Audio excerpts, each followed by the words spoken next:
Hello. Hello. Okay, today is a chill day for me actually, but I just realized that I might want to talk about something on relationships. And so, as you can see, this video title actually cracked me up when I thought about it. I was like, "Whoo, at light speed." It's actually really funny. So I was like, yeah, let's come up here and talk a little bit about it, because how I personally operate at light speed when it comes to detaching from relationships. and I and so I would love to talk about relationships and in a way to to spur certain insights, and also to basically just share how I see about, like, when it comes to relationships. When I talk about relationships, I mean intimate relationships, be it with family members or with friendship, or friendship or romance. And what I would love to share is how I personally detach from relationships consciously. Because to me, it's always about consciously taking actions towards everything. And so it is the same for any kind of relationships. Even if when it comes to interacting with other people, that is part of how relationships function, right? But then there would be another aspect of relationships that would be ending, or say transforming, because sometimes we can transform from friendship to a romantic relationship, and also, or vice versa, right? Like from romantic relationship to friendship. So that would usually be after a breakup or divorce. But all in all, how I personally perceive being detached, or able to detach oneself from intimate relationships consciously, is to literally see it as it is. Because a lot of the time, many of us would be so mixed up with the fact and the emotion, which is we are not clear with how we feel is actually the emotion, right? What we usually mix up with is mixing up the fact with the emotion. For example, there are many women. Okay, as a woman, I would say that there are many of us women, when a man how should I say, when a man compliments us, we feel good, right? Because that kind of like boosts up our confidence. However, what we are unconscious with when it comes to this situation is that if we are not aware of this compliment, is simply how the man, how it is actually just reflecting. It's just a reflection of how the man is. It is a compliment, but it doesn't mean that this compliment defines us. What does it mean? If we associate this compliment from a man to our appearance, and at the same time we associate our appearance to our sense of identity, and then we associate our sense of identity to our sense of existence, then that could be very detrimental in the long run. Because if men stop complimenting me, then you see the chain effect here. That means my sense of existence would be threatened. Now, women, over time, beauty would be transformed into another form of beauty when it comes to aging, right? When a woman is in her 20s, there's a form of beauty, while in her 30s, there would be another form of beauty. And in her 40s, 50s, 60s, 70s, 80s, it would be another forms of beauty. But if we only get stuck in the thought of beauty is only in the form of 20s or 30s, and this is usually how men, the range where men would compliment a woman most within this age range, then a woman's sense of identity and sense of existence would then be linked directly to only that, which is her sense of existence is her standard of beauty associated only between age of 20s to 40s. So when a woman become, over time, if the woman grows into her 50s, if she's unable to identify herself as herself and not associating any of these external validations, not identifying herself with any kind of external validations, if a woman is not yet able to distinguish that, then usually what this would turn into is a very weak sense of belonging, weak sense of self, and weak sense of existence.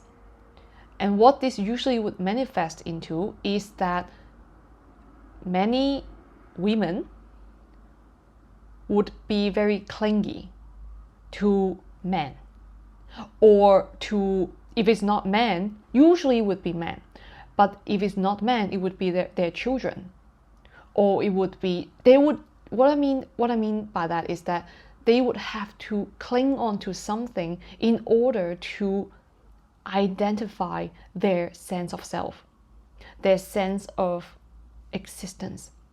Why would it become like this, right? It's because now I'm not just only talking about women here. Like, it's just why the reason I'm using this gender is because it's showing up globally, okay, as a much more dominant pattern. This is the only reason why I'm using this gender as giving an example, women, okay? But what I'm talking about here can also manifest in a male, okay? It's just how individuals operate. If they take on such an energy, take on such a pattern, then it's very possible that it would manifest in the same as a male. No, okay? So let me keep going with that, which is when a woman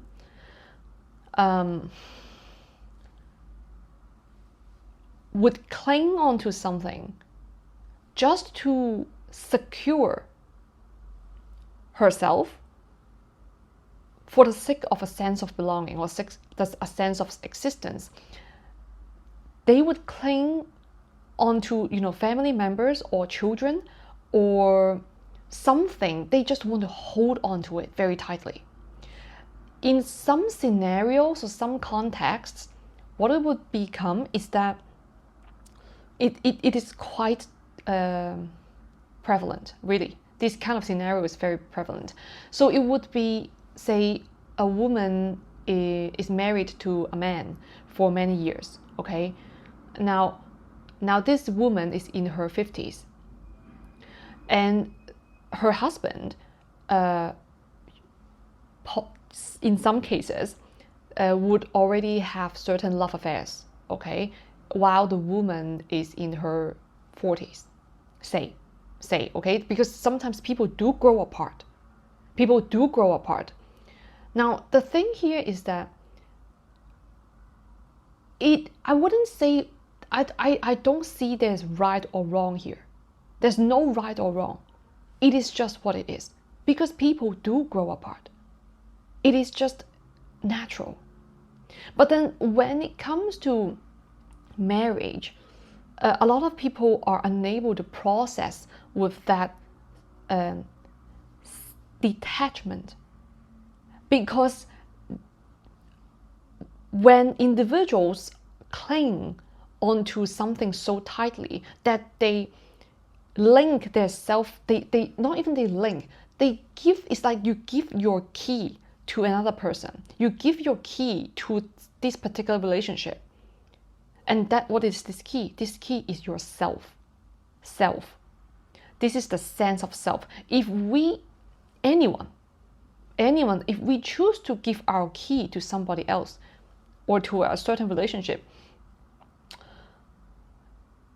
meaning giving ourselves to somebody else, this is our sovereignty. Our soul sovereignty. As a person, as an individual, if we give this key to any kind of relationship, be it friendship, be it family members, okay, any kind of relationship, or romance, when this kind of relationship comes to a point where there are changes, or say it comes to a point that, say it's a divorce, say the husband requests a divorce, or just simply knowing that the husband actually has an affair, this would turn the entire situation upside down. Because what happens when a woman or anyone, okay, or it could be a man, realizes that their partner is cheating on them, okay, what does it mean? It means trust level went way down. Like the song, like trust level went way down. Like it really means that. Why is it so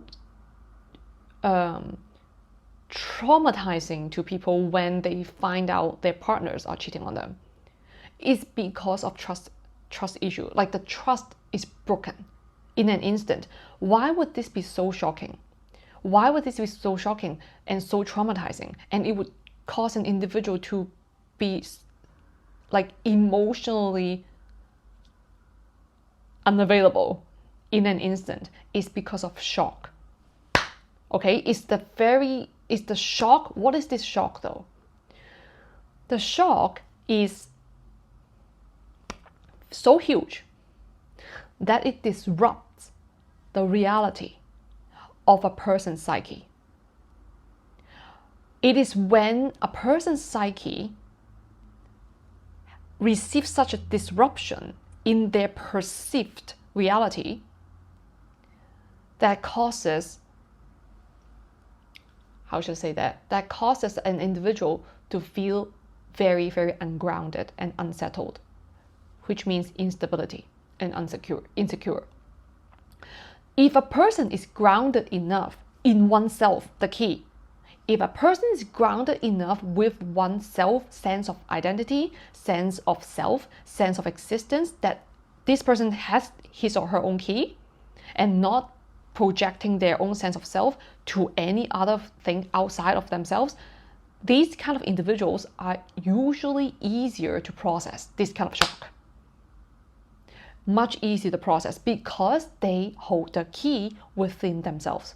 They're not giving the key to anyone else. So that's why when it comes to people, not just women, if they are being cheated on, if they don't have a very strong sense of self, as in groundedness, okay, as in self-security, self-assurance, self-confidence, what does it mean when relationships, when relationships come to a point where it breaks?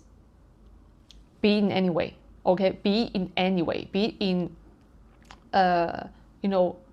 death, or in forms of divorce, or in forms of any kind of breaking up, separation, okay, any kind of.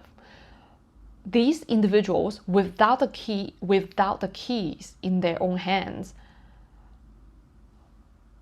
would experience a very, very shocking sense of losing oneself. This is why individuals would become emotionally unavailable in an instant, because they're not able to process. It takes much more time for them to process. And why am I speaking on this as relating to this video, like I detach from relationships at light speed? Why? It's actually, I have to explain all this in order to come into this. It's because people who are able to detach much faster, or say they are able to process much faster when it comes to detaching from relationships, or say processing, healing oneself, is because they have the keys in their own hands. What's the difference? When individuals do not have the keys in their own hands, they hand the key to other people. Okay. Now I would like to talk about they hand the key to other people. It's not that it is actually at their own will handing their keys to other people, but it happens in a very subconscious way. Usually it happens in a very subconscious way. It's not that they are consciously doing this. I hand the key. No, it's something very subconscious, and it's when they don't realize that everyone is responsible for holding one's own key. Then that would turn into a very sticky pattern. Okay, but I will go into that later in the video. But now I just want to finish up with what would happen when individuals don't hold the key in their own hands. I mentioned that is that they would actually fall into a very strong, emotionally unavailable period of time, and they usually would get stuck there for a longer period of time than those who have the keys in their own hands, right? Why? It's because, see, they have given the key to somebody symbolically, okay? Meaning when these external individuals cut the relationship, or say cause certain shock to the relationship, suppose they discover that, oh, their partners actually are having an affair. Suddenly, they just suddenly discover that. It's very shocking to them, right? What does it mean is that their reality suddenly changes so abruptly that, remember, they don't have the key with them. And why do they not have the key with them? It's because their sense of identity, and the key is the sense of identity, the sense of self, and sense of existence. When these things are not with one person, they don't know who they are when the relationship ends. They completely lose their groundedness. They completely lose their stability as regarding to the self. They don't know who they are, because they have identified oneself, the self, with something else in the external. Does it make sense? Like, if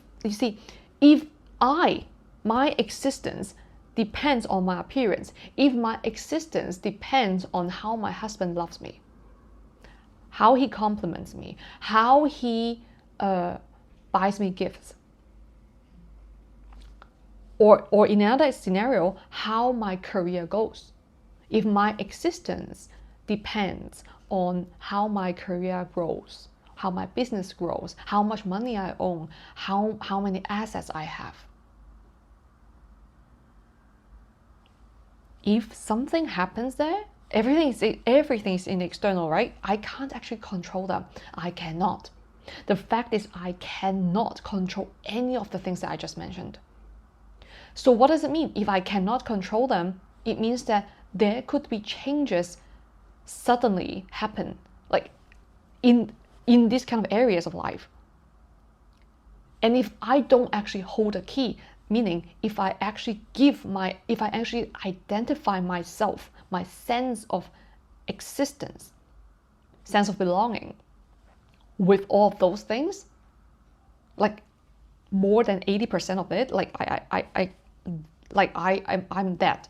I'm associated with that, and not actually holding my sovereignty here. When all of these things change, or one of these things change, my entire sense of existence is threatened. So that's why many women, when they are in marriage, okay, or say they discover their partners they discover their partners having an affair, like they're being cheated on, right? Now their trust is broken. Not only that, their sense of existence is threatened. Why? Because this relationship, being a wife, being a mother, is all related to this marriage. So if this marriage is broken, everything else has to be rewritten. Now, people who might question, they're like, yeah, then let it be rewritten. Let's just rewrite it. What's so hard? What's so hard about it, right? People might ask this question. Yes, for those who have a stronger sense of belonging with oneself, stronger sense of existence within oneself, like holding the key, those who have the key, or at least have half the key, would process much easier because they do know what they want. They do kind of know who they are as a person, okay? But for those who don't have the key, or say not like or say like giving like not even having half of the key, okay, let's put it this way, they would really struggle with it. They would have a really, really big time struggling. You see, especially when it comes to individuals who are not very willing to grow, to learn new things, to try new things out, to focus on self-growth.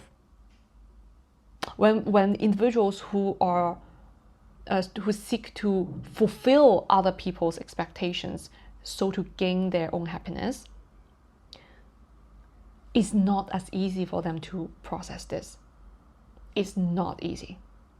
Because since young, many women in certain cultures or certain households, they are being brought up in a sense that I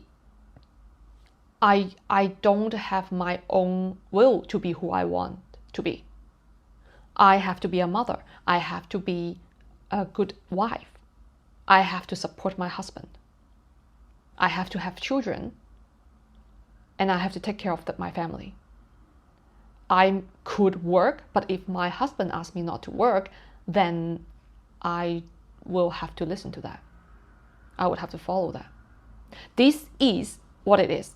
I'm not saying this is right or wrong. It's just, it happens. It happens, like it's just what it is. Okay, it's just there are certain people would experience such a scenario in their lives. Okay, so when it comes to individuals like that, especially women, okay, because this is more of a common case. You see, since young, they have been instilled with such ideas and concepts that being a woman is to simply be in the kitchen, be in the house. And not only this, is that your entire security is based on marrying a good man. And what does the good here, what's the definition of the good here, is usually about financial security. So you see, the link here is that a woman's entire security, when it comes to this scenario, this kind of cases, their entire sense of stability, sense of belonging, sense of existence, all depends on the man that they're gonna marry. And when they actually married into this kind of family, this man, when they find this man, so they got married, right? And then they have children, they would dedicate their entire lives to that.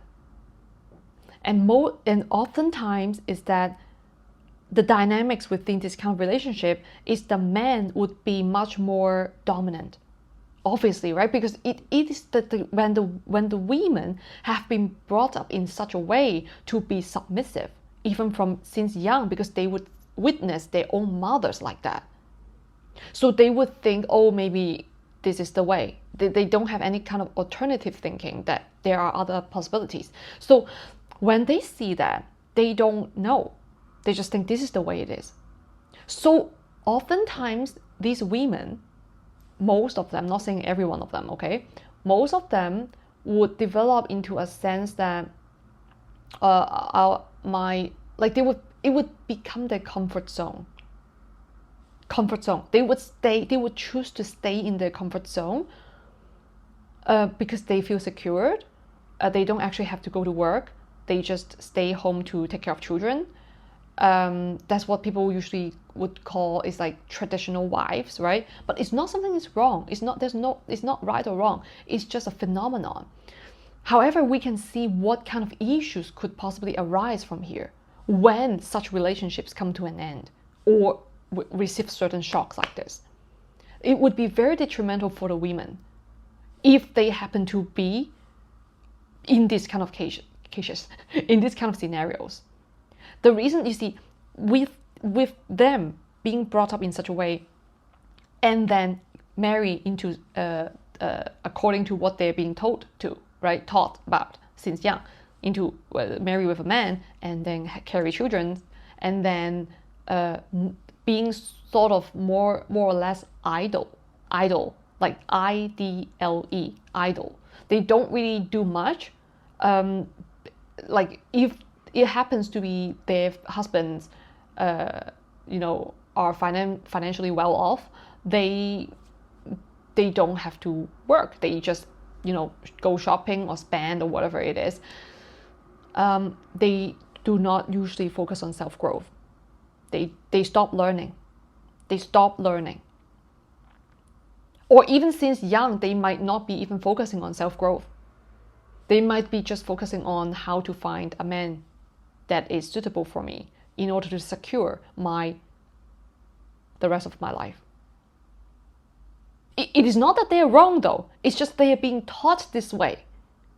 Okay? So now it comes to the point that, like, linking back to the key, which is when they are being brought up this way, they marry into this way, and they carry children in this way. When they are in their 40s or 50s, if something like they realize that their husbands have an affair, usually the case is they are unable to get out of the situation.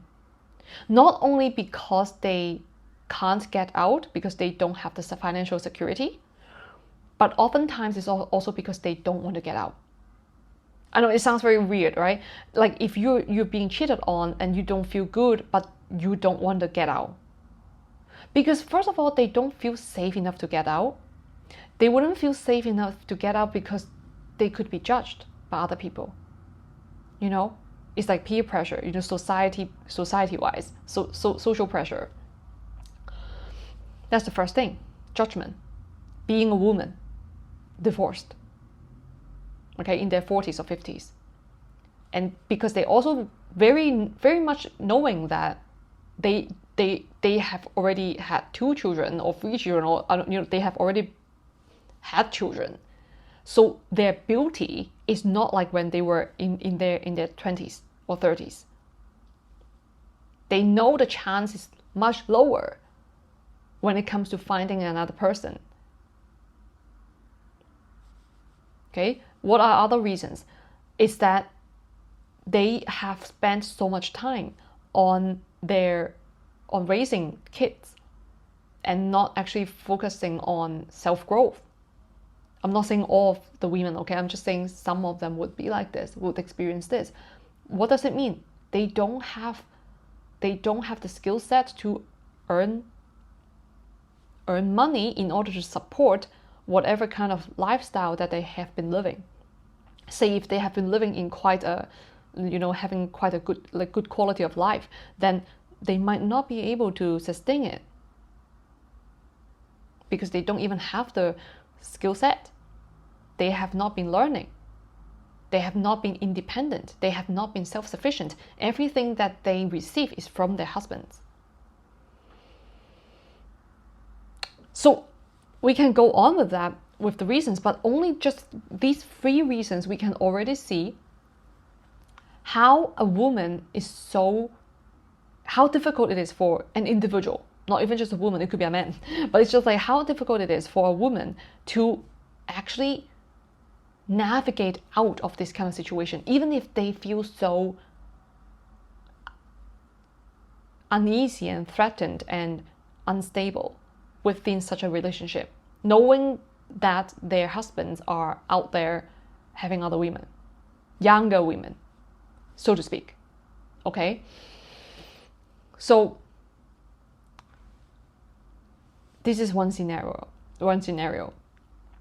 And I said something like I would put something else to the next part later in the video, which is, I think I said, why would the women give the keys out, right, to other people, to external, right?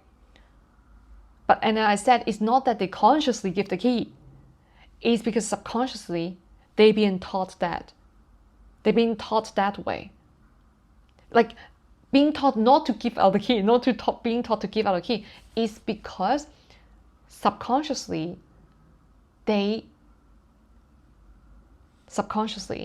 since young, they have been witnessing their own mothers as well as being taught in a way that your security as a woman is linked to a man, is linked to your marriage.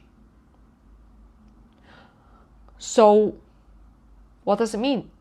If they subscribe to this, it means that they are actually unconsciously and subconsciously giving the key away to another person, to the marriage, to their kids, to the man that they marry into, or to the family to the family that they marry into, to the man that they marry with. Now, but this is not about who is right or wrong. It's not about the man is right or wrong. No, there's no right or wrong here. It's just that this is why I'm after all of this, I'm bringing it back to the title of the video. I detach from relationships at light speed. Is the cultivating of one's own sense of identity, sense of self, sense of belonging, and sense of existence within oneself, which is the key. When a person is clearly, consciously identified oneself with oneself, not seeking from external, not identifying oneself with anything in the external, this would result in conscious detachment. Because I am not what you say. I'm not your compliments. I thank you for your kind compliments, but I'm not that. I appear beautiful at this point in time, but I'm not identified by this beauty, this form of beauty at this point in time, or say at this age of mine. Even if I grow into 40s, 50s, 60s, I experience other forms of beauty. And I'm not identified by the beauty standard of society. So in such a way, if we apply this to marriage or any kind of relationships, if it's friendship, right? I am not identified by how my friends treat me. I am not identified by how many rich friends I have. I am not identified by how rich my husband is. I am not identified by how well educated my children are. I am not identified by what kind of a house I live in.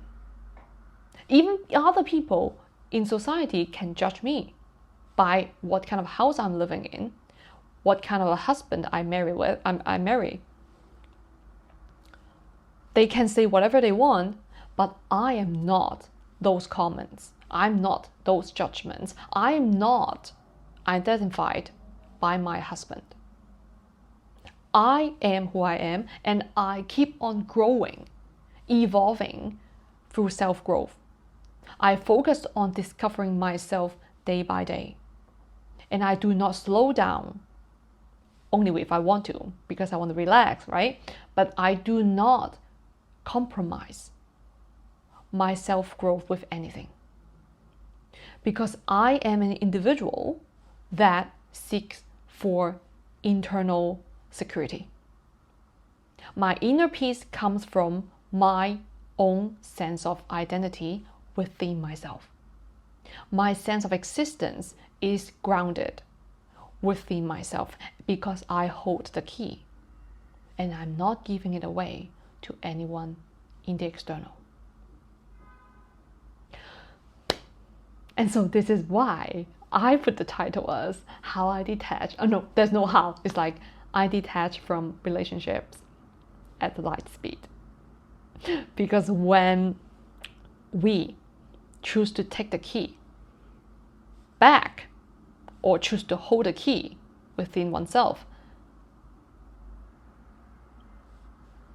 this represents resilience.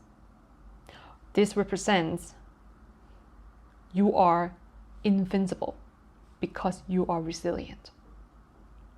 And because you know who you are and you keep moving forward with knowing more and more about oneself, going within.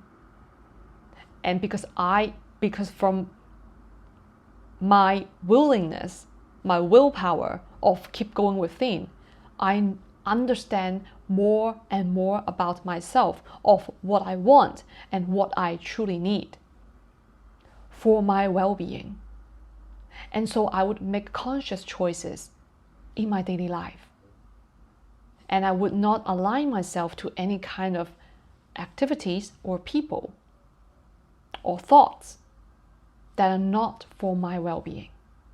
I would only choose to align myself with all those options, and I make my decisions based on what's best for me and not causing harm to anybody. So I hope this video finds you well, and I thank you for your patience, your kindness, your support, and I hope to see you in the next one. Bye bye.